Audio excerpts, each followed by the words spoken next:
What's up, guys? It's Brandon Flash. Today you're joining me with my F-150 Lightning with a Comma 3X installed, and I'm going to be telling you guys about BluePilot 4.0 and this little box that makes the Comma 3X in the F-150 Lightning usable for normal people.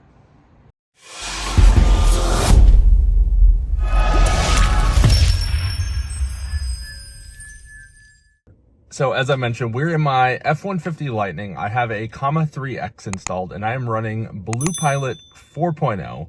And for those that are not familiar with the Comma 3X, let me just give you guys a quick intro on that.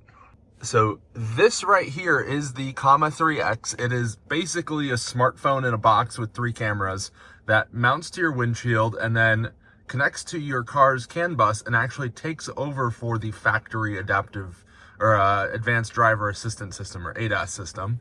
It essentially intercepts the signals and injects its own signals in place of the factory controller's signals. On my F-150 Lightning, this means that it's mounted to the dash. I have a cable running all the way up here and then down into here, and then there's a box under here. I have an installation video if you haven't seen that. But basically there's a harness down here that goes to the image processing module A, or IPMA, and that is then how it controls the vehicle. And if you watched my installation video, you would have seen that when I installed the Comma 3X, it threw a ton of errors on the car, and that is to be expected on the F-150 Lightning until now. There have been some pretty intrepid developers, testers and such over on the F-150 Lightning forums and the F-150 14th Gen forums. Specifically, user Uncle Tony developed this little guy. So this goes in line. It has USB-C, which is actually OBD-C on either end, and it prevents what are essentially reflections in the line on the CAN bus, which is what's causing all of those startup errors. And you put this at the end of that long USB-C cable, or OBD-C cable as they like to call it in the Comma world, and then that prevents all those startup errors, which means, I can just show you guys in 1 second, that you can turn on your vehicle with the Comma installed, or even without it installed, and have no errors. So let me just show you that. So I'm going to remove the Comma. I have it on a slide mount. Normally, most people would probably have to actually unplug it. Also, don't mind these wires here. That's actually just a mirror tap for my radar detector, completely unrelated to the Comma. And I have it on a 3D printed custom mount that I printed myself. It is actually a remix on Thingiverse from AJZ Ride, who's also one of the BluePilot developers. He made this slide dock and actually has a new version that he's selling. So if you're looking for a nicely removable mount for your Comma 3X, definitely check that out. I'll put a link down below. So we've got the truck off now. I'll just open the door there just so that it kind of shuts down completely. That's on a shutdown sequence. Let's see if I can get it. There we go. So now it's shut off completely. And I'll press the power button now. And again, this is with the Comma removed. And here we have no errors. So you can see some of the lights. That's just kind of the self-test process on initial startup, regardless Comma or not, or harness or not. And if I were to go for a drive now and get on the interstate, I would actually be able to use BluePilot, or sorry, not BluePilot, BlueCruise, which is the factory ADAS system on my F-150 Lightning. So you can choose, because with this harness, it allows it to operate as if it wasn't there at all. So if for whatever reason you decide you want to use BlueCruise on a drive, or the factory ADAS for a drive, or you give your vehicle to someone else and you just want it to operate entirely as if it's factory, then you can do that. Or you can just slide the Comma in, same as if you were plugging it in.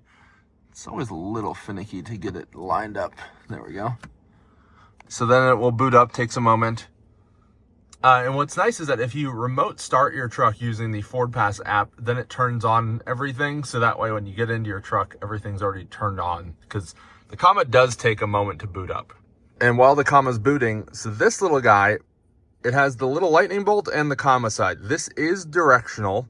So make sure that you put the harness side on the Comma, or on the lightning bolt side, and then the Comma side on the Comma side, and it has lightning there. And if you can read lightning, then it's facing the correct direction. And for mine, I actually installed it. I actually tucked it kind of in the headliner up here. And that way it's nice and out of the way and I don't even have to think about it being there. And for the past, I don't know, month or so, this is what I've been using. This is basically functionally the same as the little coupler. However, this is kind of a temporary solution. It's basically just a breakout board with the resistors added. So this is a temporary solution, but accomplished the same thing. And I have now put over 6,000 miles on my comma, which I'll show you here. That is in statistics, I believe. Nope. Trips. There we go. So 6,119 miles on the comma over 300 hours. That's a bit skewed because I leave the truck on a lot. And then the comma stays on as well. So let me just walk you through the settings here. So I am now running BluePilot 4.0. And if you watch my previous video, I was actually running 2.1, which was a fairly old version. And so here you have some of my settings. So let's go updater to show, or software. So there you go. So you can see the version there, BluePilot 4.0. And these are the recommended settings from some of the developers on the forums. So basically, this shows the icon based on the steering angle. I like the radar lead overlay, so that will show you the vehicle ahead of you, their speed and distance. I also like the electric vehicle information. Blind spot indicator I think is very useful, so that way it shows the red on the vehicle next to you. Stop indicator, so that way you can kind of see when it thinks that you should stop. It can kind of give a little bit more confidence in the experimental mode. And then I like that it shows the wide camera on, or when you're at lower speeds. And I also have it that it passes through to show the BlueCruise user interface on the Lightning dash. And here are some of the additional tuning settings. So I have most of these pretty much the factory settings. I'll just scroll through that for you guys. That's utilities, all that fun stuff. And then something that's important, you do want to change it, which actually I failed to do. I forgot to change the model. So actually my behavior would be a bit better if I changed the model here to the recommended model, since I did a reinstall not super long ago. So when you set this up, you're going to want to switch to the Filet-O-Fish series models, and then you'll want to switch to the Liquid Crystal driving model. So we'll reset the calibration. I'm downloading this new model, since apparently I didn't before. It was actually performing decently well, even on Tomb Raider 14, but it is strongly recommended that you use the Liquid Crystal driving model with BluePilot 4.0. So that did reset the calibration, but that way you guys will get to see the calibration as well. And so here we have steering. So MADS, Modular Assistive Driving System, basically allows you to have lane keeping even when your adaptive cruise control is turned off. And then you can also have the setting here so that you can have it turn off on brake pedal, or you can have it pause, or you can have it remain active. And then I have it pause the lateral control with the blinker on. Lane change, I have it automatically delay with the blind spot monitor triggered, and then I have it auto lane change after half a second rather than having to confirm with the steering. Cruise, so there you have some different personality controllers there. I do have the metrics. I have all of the metrics there, which I like. OpenStreetMaps doesn't seem to really matter. I do have it installed. Vehicle, so it detected that I have a F150 Lightning. I have fire hose mode on, but it doesn't really do anything. And then I do have OpenPilot longitudinal control turned on. I find it to be a bit smoother than using the Ford adaptive cruise control with BluePilot, but that's just me, and I would definitely try it with and without just to see which you prefer. But I find that the Ford adaptive cruise control is fairly jerky, especially when it comes to a stopped or slowed vehicle. So let me take it out of off-road mode so we can actually drive. You do have to have it in off-road mode in order to change models like we just did. And then in here, so yeah, we have it on normal acceleration, aggressive driving personality. I have record the driver cam, and let's go for a drive. So there you can see it's requesting the calibration, and that will happen very quickly. Well, we're now going to go for a drive. I'm going to try and take a similar route to what I did last time. I did a driving demo with BluePilot 2.1. So we're going to go kind of a roundabout way. We're going to take some side streets. We're going to take some kind of 2-lane highway, and we're going to get on the interstate. So let's get out of the parking lot here. And I'll talk when it seems useful, and I'll speed up when it doesn't seem useful. Also pay attention to how quickly this calibrates. It only will start once we get over 15 miles per hour, so it will take a moment.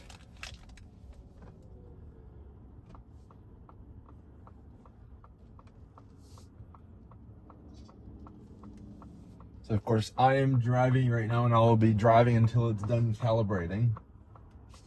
And I do want to preface that the experience can be different across different vehicles, so this is not 100% representative for all vehicles. You can see we're already calibrating, and it's moving very quickly.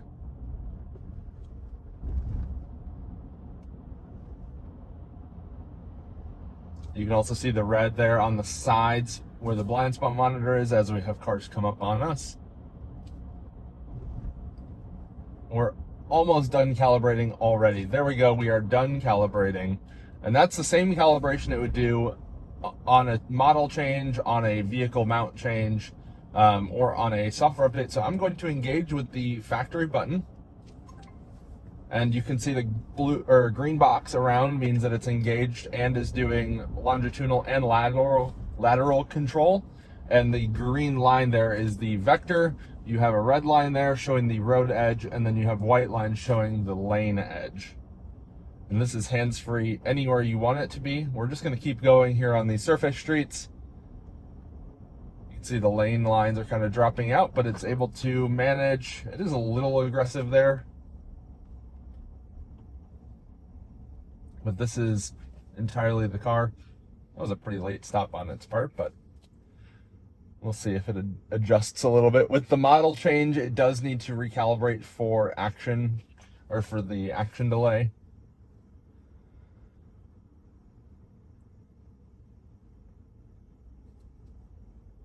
And as I mentioned, you can get your little adapter or coupler if needed in the link down below.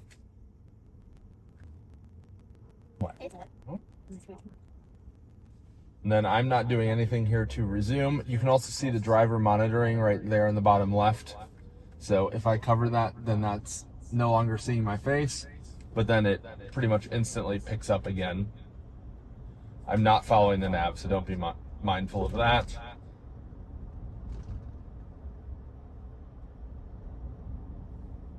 And this does work in seemingly all conditions. I've used it in very heavy rain. I haven't used it in snow yet, but it does seem to work even when you can barely see the lane lines in very, very heavy rain.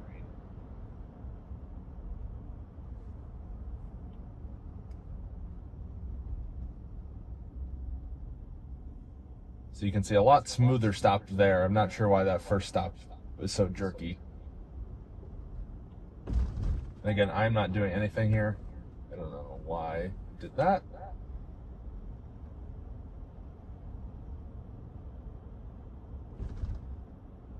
I would say this is not entirely intended for super low speed like this, or if you do use it in environments like this, you do have to pay closer attention than if you are on the interstate. Having done about 6,000 miles with this now, it is very good on the interstate and very stable. I will say as you get to higher speeds and you have sharper turns, you may need to take over, but that's kind of to be expected because it will exceed the maximum torque allowed easier with higher speeds. Sometimes it's extremely smooth, and then sometimes it can be a little bit jerkier.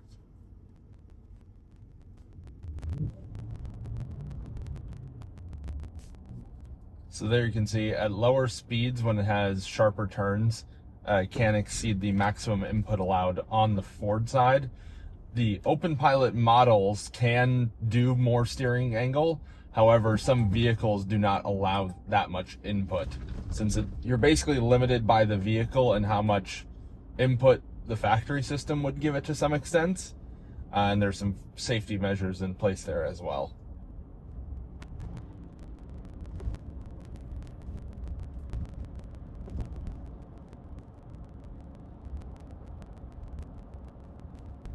increase the maximum speed there using the steering wheel controls.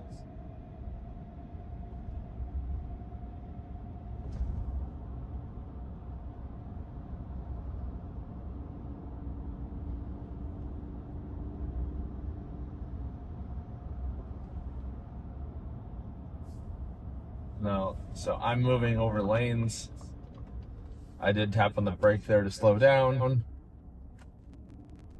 So I'm accelerating, tapping the brake did turn off the adaptive cruise, but because I have the MADS function turned on, it does retain the lane keeping function.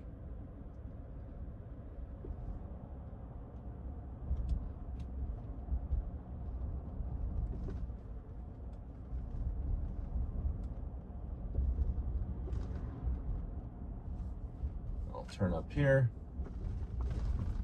I believe this is the same way I went last time.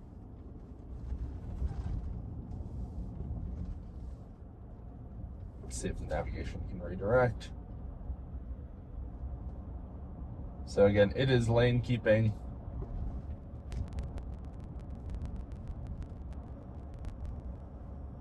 And then we'll get on to 77 North here, and then you'll see what it's like on the interstate. I would say that's where it really shines. And I do not have experimental mode turned on like I did last time that I used BluePilot on a demo. And I think on the way back we'll actually take the comma down and drive using the factory Ford system, so you guys can see what that's like as well.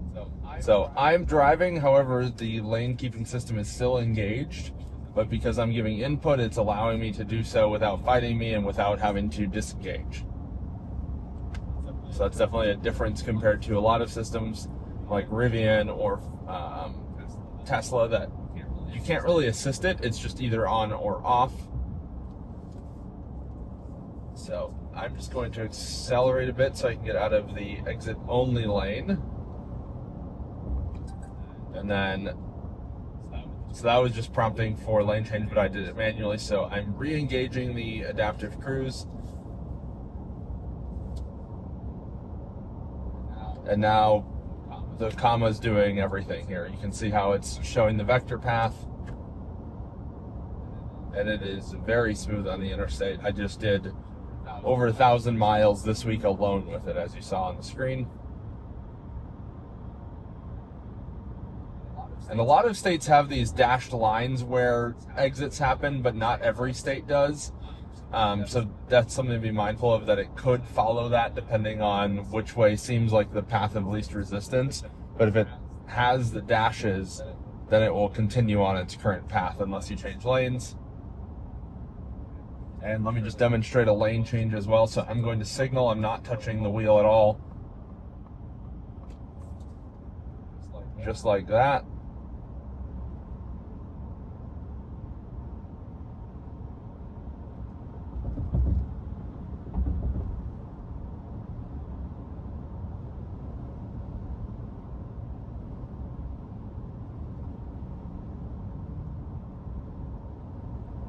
Again, in day-to-day use, I don't always use BluePilot on the surface streets. Sometimes on the longer surface streets, especially when there's a lot of traffic around that it can kind of go off of for the stoplights and such, then I'll use it. But for the curvier roads and such, it's just easier to drive myself usually. But definitely on the interstate, I have it engaged almost 100% of the time in the truck. You can see here, so the vehicle in front of us is 46 meters ahead. It's going 63 miles per hour, and they're 1.6 seconds ahead of us.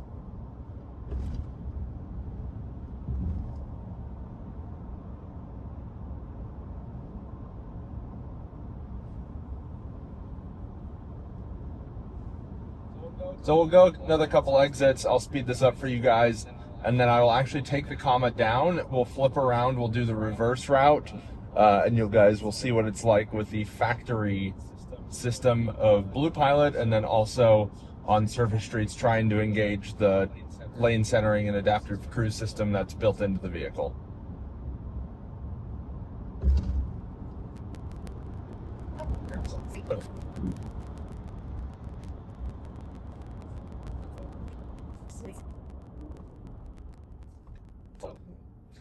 So, interesting behavior there. I tried to change lanes. Someone merged into the lane ahead of me. It would have continued, so definitely be vigilant.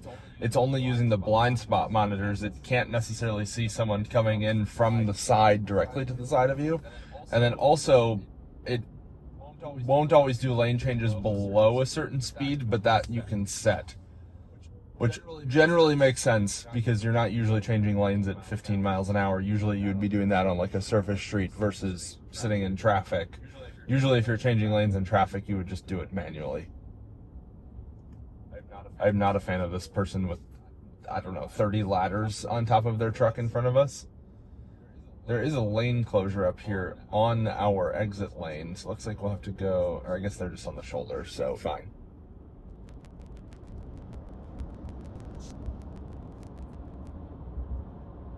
So we'll exit here.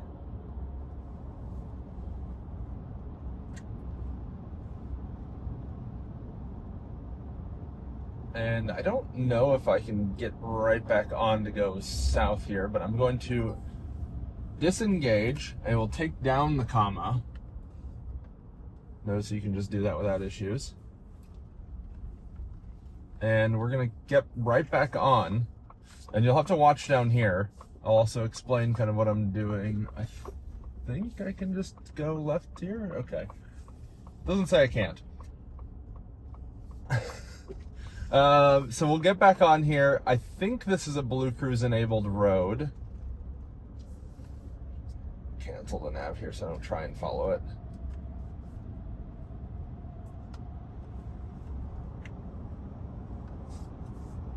And I am driving as we merge back on.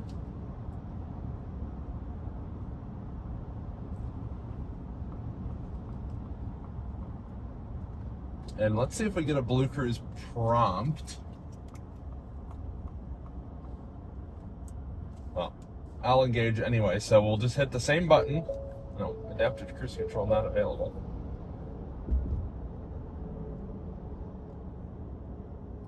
Strange.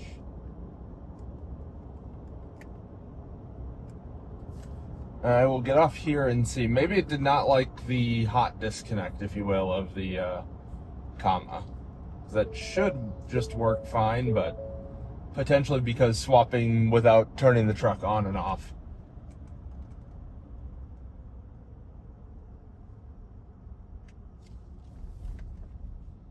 So I'll throw it in park here. Hopefully this light stays red for a moment. Yeah, it looks like they just went that way. So I'll turn the truck off, open the door like that, just to kind of help it. Turn it back on.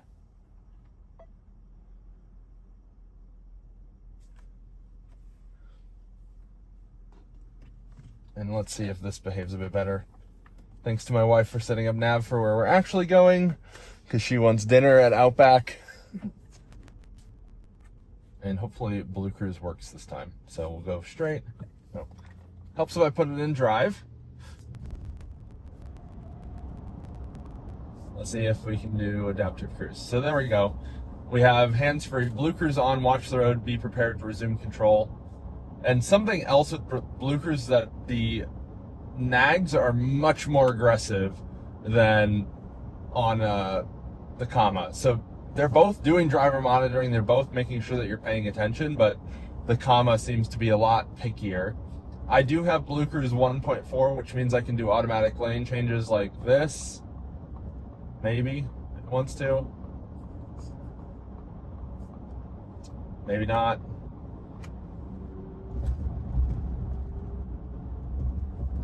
Not entirely sure why it was showing kind of weird there. So here now we are no longer in hands-free. We have the hands-on symbol up there and the screen display changes a bit. We're going to be taking an exit. So keep hands on the steering wheel and all the chimes. So my hand was on the wheel and it was chiming at me. Let's see what happens if I take my hands off of the wheel. Should chime at me again. Goes, yeah, there we go. See what happens if I ignore it. And eventually this will actually stop. So it's all, of course, adjusting speed as well. The Ford system is actually pretty good. It's mostly just the nagging that has me use the comma instead. And with how many miles I put on, it makes a pretty significant difference. So this, I'll let it kind of steer as much as it can here, but I'll watch it. It actually does a pretty good job here. It's a little bit on the jerky side for steering motion. And then you'll see it gracefully re-enable BlueCruise, so keep hands on the steering wheel. There we go. So let me signal here. I think it should change lanes.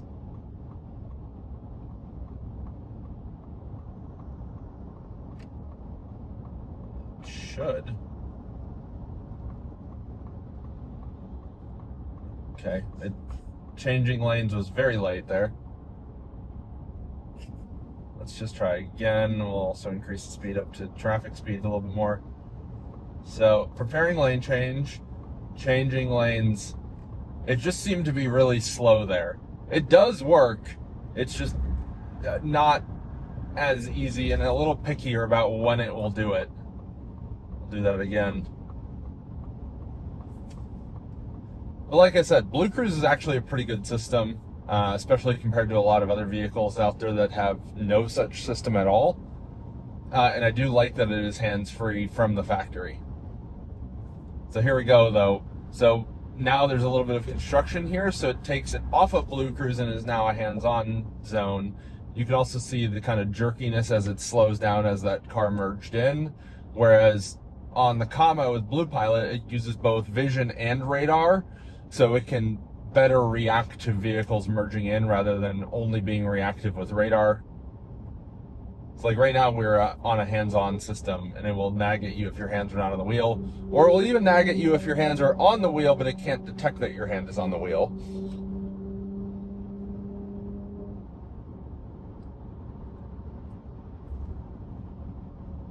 So now we're back on BlueCruise. So this is also part of the problem of using mapped data. It's just very unpredictable, and any kind of change in that road can throw it off and make it no longer valid for the hands-free systems. I am glad that it's not like Rivian, that to have any lane centering at all, it has to be a mapped road. At least with Ford, it just switches from hands-free to hands-on, so that is significantly better in my opinion.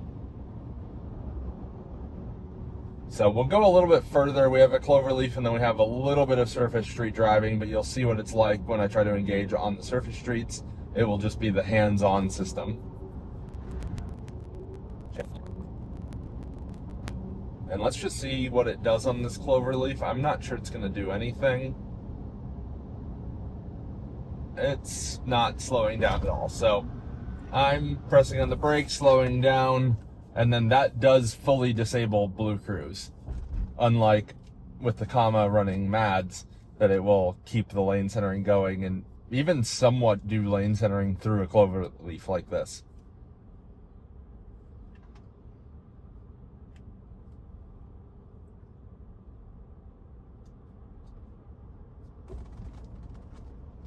So let's just get onto the road here and I'll re-engage.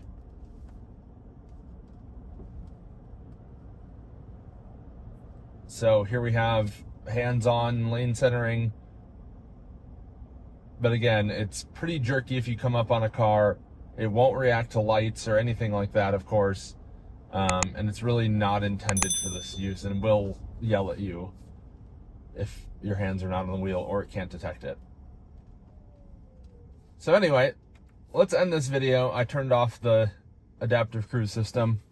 Would love to hear what you guys think. If you enjoy BlueCruise, or you would rather have a comma in your vehicle. Now that it's accessible to get the little coupler for anyone, I would recommend doing that. And I really like having the comma 3X in my Lightning. But if you haven't already, hit the like button, hit the subscribe button. See you guys on the next one. Thank you guys for watching.